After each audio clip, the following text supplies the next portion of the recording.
Currently Monday. On August 23rd in 1784, four counties in western North Carolina declared their independence as the state of Franklin. The counties lay in what would eventually become Tennessee.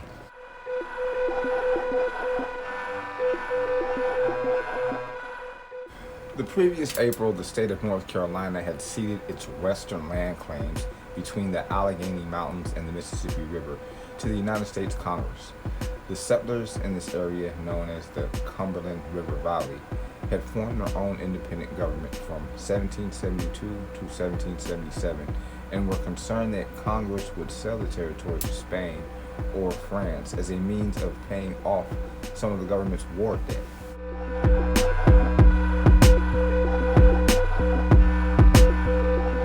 As a result of this action, North Carolina retracted its cession and began to organize an administration for the territory.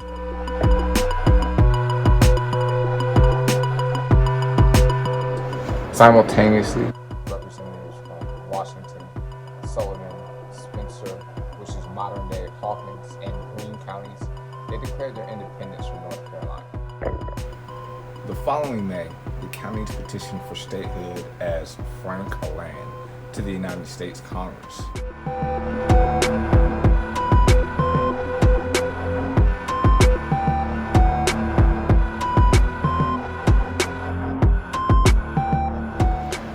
A simple majority of states favored the petition, but it still fell short of the two-thirds majority it needed to pass. This was even after the counties changed their proposed name to Franklin in an attempt to curry support from Benjamin Franklin and I guess in support from the general consensus of our country. More support.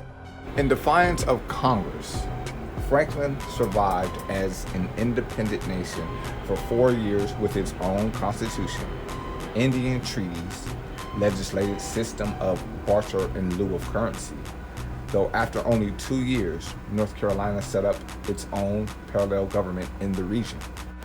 Finally, Franklin's weak economy forced its governor, John Sevier, to approach the Spanish for aid. North Carolina, terrified of having a Spanish client state on its border, arrested Sevier. When Cherokee, Chickamauga, and Chickasaw began to attack settlements within Franklin's borders in 1788, it quickly rejoined North Carolina to gain its malicious protection from attack.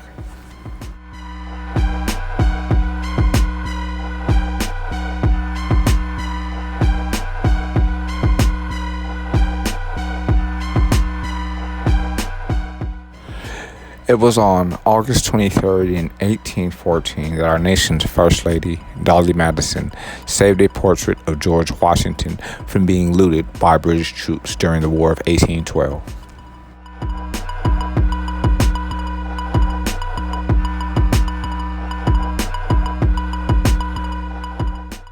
According to the White House Historical Society and Dolly's personal letters, our fourth president, James Madison, left the White House on August 22nd to meet with his generals on the battlefield as British troops threatened to enter the Capitol. Before leaving, he asked his wife, Dolly, if she had the courage or firmness to wait for his intended return the next day. He requested that she gather important state papers and be prepared to abandon the White House at any moment. The next day, Dolly and a few servants scanned the horizon with spyglasses, waiting for either Madison or the British Army to show up. As British troops gathered in the distance, Dolly decided to abandon the couple's personal belongings and save the full-length portrait of former president and national icon George Washington from desecration by vengeful British soldiers, many of whom would have rejoiced in humiliating England's former colonist. Dolly wrote to her sister on the night of August 23rd that a friend who came to help her escape was exasperated at her insistence on saving the portrait. Since the painting was screwed to the wall, she ordered the frame to be broken and the canvas pulled out and rolled up. Two unidentified gentlemen from New York hustled it away for safekeeping.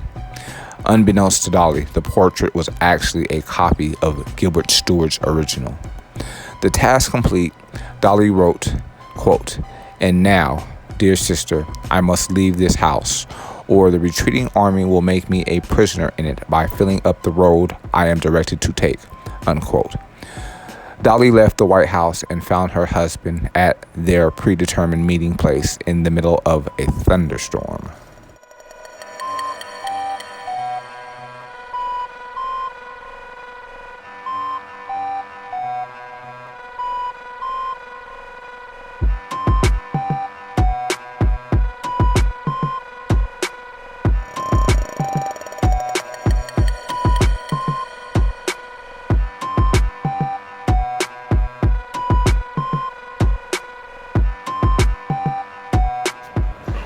The next night, our progenitor nation's troops broke into the White House and ate White House food, White House silverware, and china, and then set the building ablaze.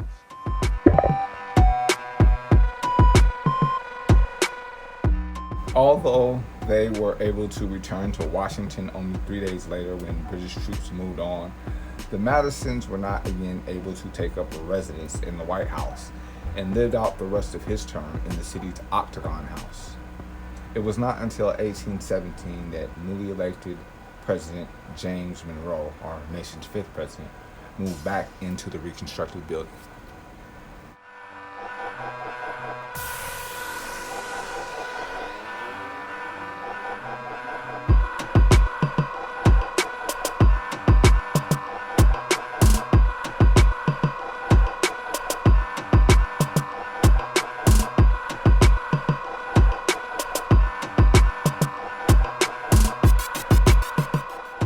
On August 23rd in 1927, Nicola Sacco and Bartolomeo Vanzetti continued their eternity. Despite worldwide demonstrations in support of their innocence, the Italian-born anarchists are executed for murder. On April 15th in 1920, a paymaster for a shoe company in South Braintree, Massachusetts, was shot along with his guard.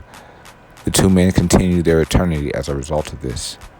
The murderers, who were described as two Italian men, escaped with more than $15,000.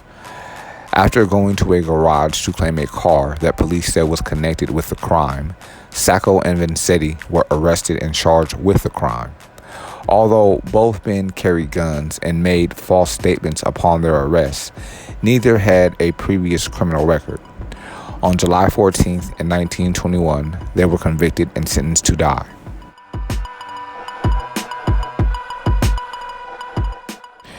Anti-radical sentiment was running high in America at the time, and the trial of Sacco and Vanzetti was regarded by many as unlawfully sensational. Authorities had failed to come up with any evidence of the stolen money, and much of the other evidence against them was later discredited. During the next few years, sporadic protests were held in Massachusetts and around the world, calling for their release, especially after Celestino Medeiros, then under a sentence for murder, confessed in 1925 that he had participated in the crime with the Joe Morelli gang.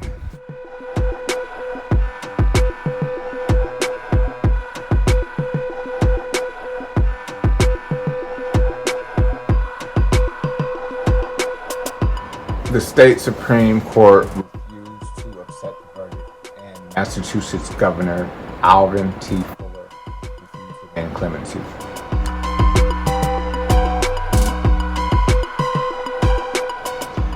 In the days leading up to the execution, protests were held in cities around the world. Bombs were set off in New York and Philadelphia. On August 23rd in 1927, Sacco and Vanzetti were electrocuted.